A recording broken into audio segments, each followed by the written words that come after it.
Good evening आप सभी को। मैं सौरभ सादरजक अपने YouTube channel Surya education Satna में आप सभी का स्वागत करता हूं।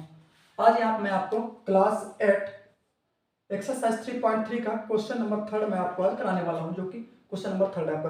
Question number first and second अगर आपने नहीं देखा है तो प्रीवियस वीडियो में जाके आप जरूर एक बार देख लें। तो इसमें सबसे पहले आपका बोला गया है कि can a quadrilateral ABCD be a parallelogram if. तो बोला गया है कि क्या एक आपका क्वाड्रिलेटरल ABCD पैरेललोग्राम हो सकता है कि नहीं हो सकता है।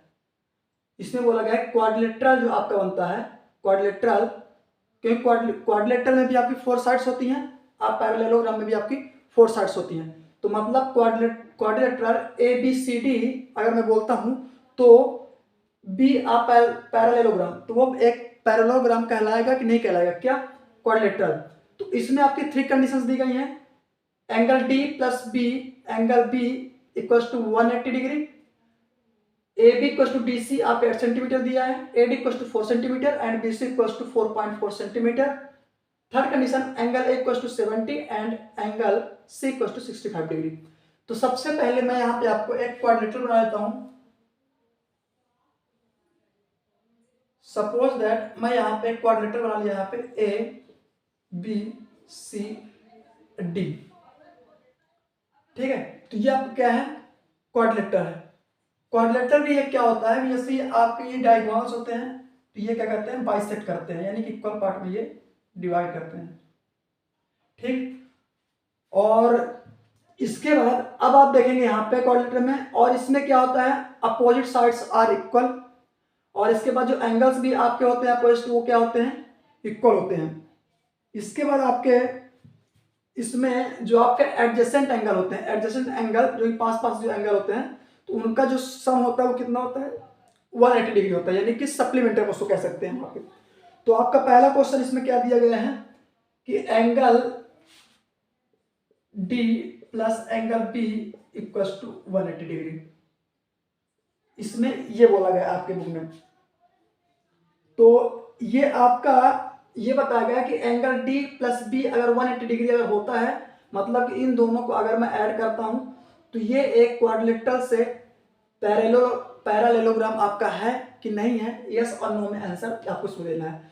तो सबसे पहले आपकी इसमें कंडीशंस क्या होती हैं कि अपोजिट एंगल आपके क्या होने चाहिए, इक्वल होने चाहिए।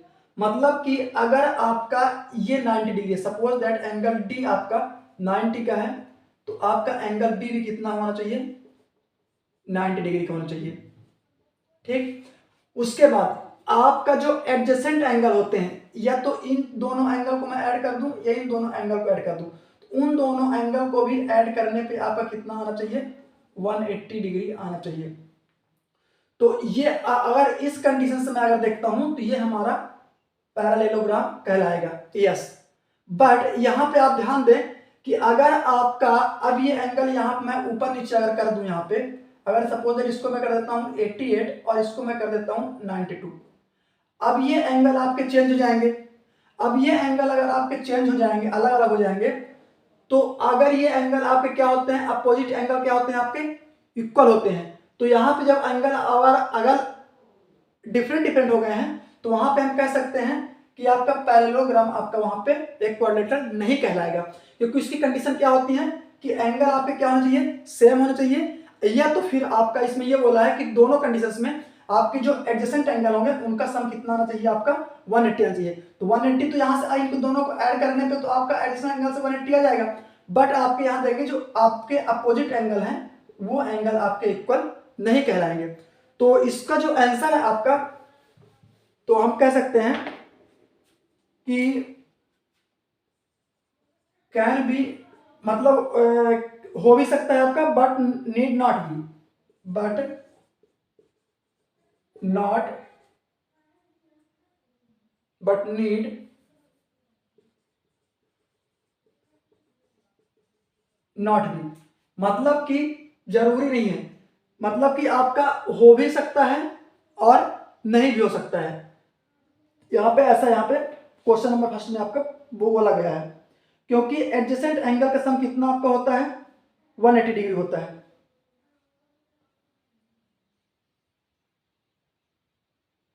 Can be but need not be. तो ये था आपका क्वेश्चन नंबर फर्स्ट जो मैंने आपको यहाँ पे बता दिया। अब इसके बाद आपका इसमें आपका दिया है सेकंड क्वेश्चन। सेकंड क्वेश्चन में आपका बोला है, इसी से आप यहाँ पे देख लेंगे, A B equal to D C, मतलब कि आपका ये 8 सेंटीमीटर यहाँ पे बोला गया है और इसमें कितना बोला गया है डी सी, ये भी 8 सेंटीमीटर बोला गया है और ए डी कितना बोला है आपका 4 सेंटीमीटर बोला है और बी सी कितना आपका दिया है 4.4 सेंटीमीटर दिया है। तो अब ये बता रहा है कि ये क्वाड्रिलेटरल, अब इस सेकंड कंडीशन से अब ये क्वाड्रिलेटरल जो हमारा बन रहा है, क्या ये पैरेललोग्राम आपका कहलाएगा कि नहीं कहलाएगा। तो यहां से आपको पता है कंडीशंस मैंने अभी आपको ऑलरेडी बताई है कि अपोजिट साइड्स आर की क्या होती है, इक्वल होती है किसकी, पैरेललोग्राम की। तो यहां से हम कह सकते हैं कि opposite sides are not equal. Second में आपको हो जाएगा opposite sides are not equal, AD does not equal to BC। यहां देख सकते हैं आप कि जो AD है आपका 4 है और BC आपका 4.4 है, तो ये दोनों आपकी इक्वल नहीं है। AD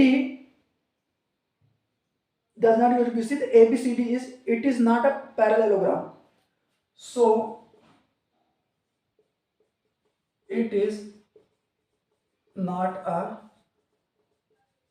parallelogram। तो ये था आपका सेकंड का आंसर, देख सकते हैं आप, या तो इसका आपने स्क्रीनशॉट ले लिया होगा या तो आप इसको नोट डाउन कर लिया होगा। इसके बाद अब आपका आता है क्वेश्चन नंबर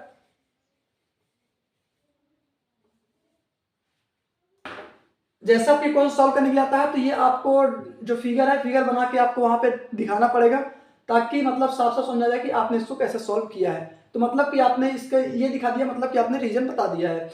इसके बाद आपका थर्ड नंबर क्या कहता है, थर्ड नंबर में आपका angle A equal to 70 degree दिया है and angle C equal to आपका 65 डिग्री दिया है। मतलब कि ये एंगल ए आपका कितना दिया है 70 डिग्री और ये आपका सी कितना दिया है 65 डिग्री।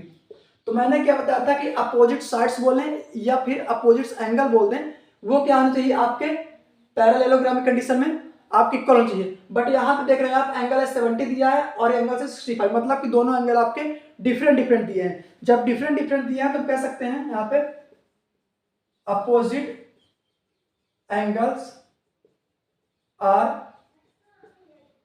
नॉट इक्वल,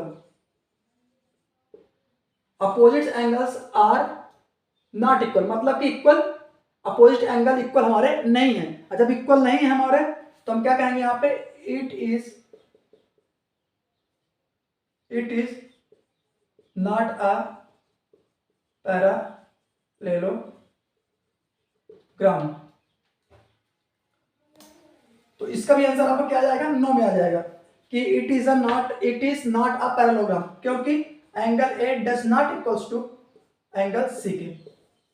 तो ये था आपका थर्ड क्वेश्चन, जो कि आप देख सकते हैं कि ये एंगल आपका क्या था, यहां से इक्वल नहीं थे। तो ये था आपका क्वेश्चन नंबर थर्ड का थर्ड नंबर।